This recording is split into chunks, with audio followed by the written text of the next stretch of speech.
Hi friends, അപ്പോൾ exam നാളെയാണ്. അപ്പോൾ നിങ്ങൾക്കൊരു ഫൈനൽ ടച്ച് എന്ന രീതിയിൽ ഞാൻ ബാങ്കിങ്ങിനെ കുറിച്ച് ഒരു ചെറിയ ക്ലാസ് എടുത്തു തരാൻ ഉദ്ദേശിക്കുന്നുണ്ട്.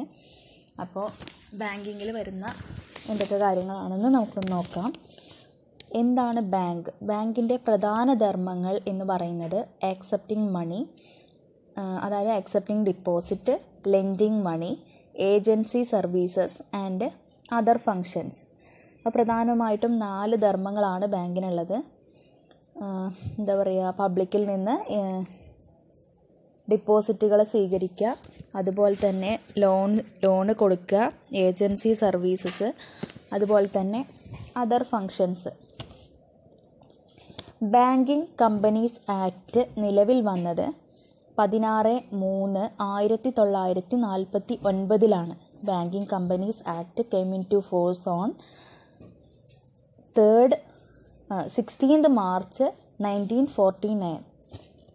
ബാങ്കിങ് റെഗുലേഷൻ ആക്ട് കോപ്പറേറ്റീവ് സൊസൈറ്റിയിൽ കം ഇൻ ടു ഫോഴ്സ് എന്ന് പറയുന്നത് March 1, 1966.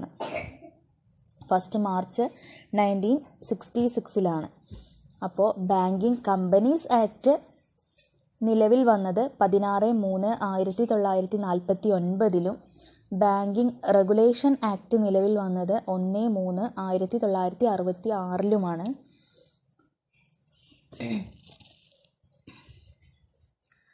Banking regulation act land development ബാങ്കുകൾക്ക് അപ്ലിക്കബിൾ അല്ല. ലാൻഡ് ഡെവലപ്മെൻറ്റ് ബാങ്കുകൾക്ക് ബാങ്കിങ് റെഗുലേഷൻ ആക്ട് അപ്ലിക്കബിൾ അല്ല.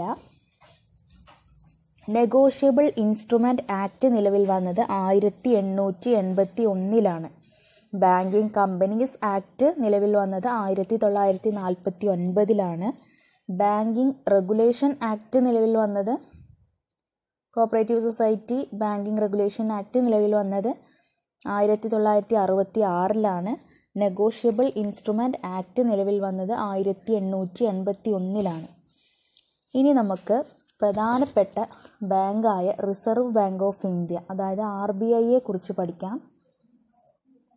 RBIയിൽ വരുന്നത്, RBI എന്ന് പറയുന്നതിന് കുറച്ച് വിശേഷണങ്ങളുണ്ട്. കുറച്ച് കാര്യങ്ങൾ RBIയുമായി ബന്ധപ്പെട്ടതാണ്. എന്തൊക്കെ നോക്കാം. RBI എന്ന് പറയുന്നത് നോട്ട് ഇഷ്യൂവുമായി ബന്ധപ്പെട്ട ബാങ്കാണ്. നോട്ട് ഇഷ്യൂ ചെയ്യുന്നത് RBI ആണ്. അതുപോലെ തന്നെ സെൻട്രൽ ബാങ്കാണ്. ഇന്ത്യയുടെ തന്നെ മെയിൻ ബാങ്കാണ് RBI എന്ന് പറയുന്നത്. ഇന്ത്യയുടെ ക്രെഡിറ്റ് സ്ട്രക്ചർ മെയിൻറ്റെയിൻ ചെയ്യുന്നത് RBI ആണ്. മാത്രമല്ല ഇന്ത്യൻ മണി മാർക്കറ്റിൻ്റെ ഗാർഡിയൻ എന്നറിയപ്പെടുന്നത്, അതായത് guardian of Indian money market എന്ന് പറയുന്നത് RBI ആണ്. RBI നിലവിൽ വന്നത് 1 April 1935. April 1, 1935 RBI നിലവിൽ വന്നിട്ടുള്ളത്. 1945 വരെ RBI എന്ന് പറയുന്നത് ഒരു ഷെയർ ഹോൾഡർ ബാങ്കായിട്ടാണ് നിലനിന്നിരുന്നത്. നാഷണലൈസ് ചെയ്തിട്ടുണ്ടായിരുന്നില്ല. ഒരു ഷെയർ ഹോൾഡർ ബാങ്കായിട്ട് 1945 വരെ RBI നിലകൊണ്ടു. 1949 RBI നാഷണലൈസ് ചെയ്യപ്പെട്ടിട്ടുള്ളത്. 1945 വരെയും RBI എന്ന് പറയുന്നത് ഒരു ഷെയർ ഹോൾഡർ ബാങ്കായിരുന്നു. 1949 RBI നാഷണലൈസ്ഡ് ചെയ്യപ്പെട്ടിട്ടുള്ളത്. RBIക്ക് 19 റീജിയണൽ ഓഫീസുകളുണ്ട്. 19 റീജിയണൽ ഓഫീസുകളാണ് RBIക്കുള്ളത്.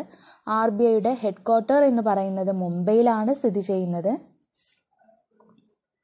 മാത്രമല്ല ഫസ്റ്റ് ഇന്ത്യൻ ഗവർണർ ഓഫ് RBIയുടെ ഫസ്റ്റ് ഇന്ത്യക്കാരനായിട്ടുള്ള ഗവർണർ എന്ന് പറയുന്നത് CD ദേശ്മുഖാണ്. ഇപ്പോഴത്തെ പ്രസൻറ്റ് ഗവർണർ ഓഫ് RBI എന്ന് പറയുന്നത്, ഇപ്പോഴത്തെ ഗവർണർ ഉർജിത് പട്ടേൽ എന്ന് പറയുന്ന വ്യക്തിയാണ്. അപ്പോൾ ആദ്യത്തെ ഇന്ത്യൻ ഗവർണർ എന്ന് പറയുന്നത് CD ദേശ്മുഖാണ്. എന്നാൽ ഇപ്പോഴത്തെ ഗവർണർ എന്ന് പറയുന്നത് ഉർജിത് പട്ടേലാണ്.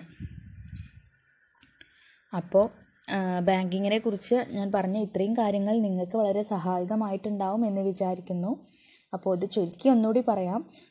ബാങ്കിങ് കമ്പനീസ് ആക്ട് നിലവിൽ വന്നത് 1949 മാർച്ച് 16.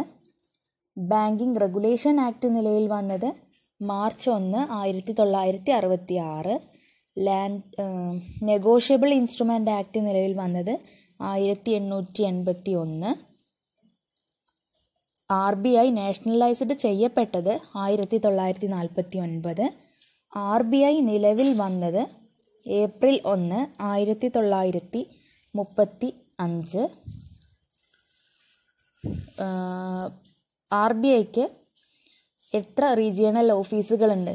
19 റീജിയണൽ ഓഫീസുകളുണ്ട്.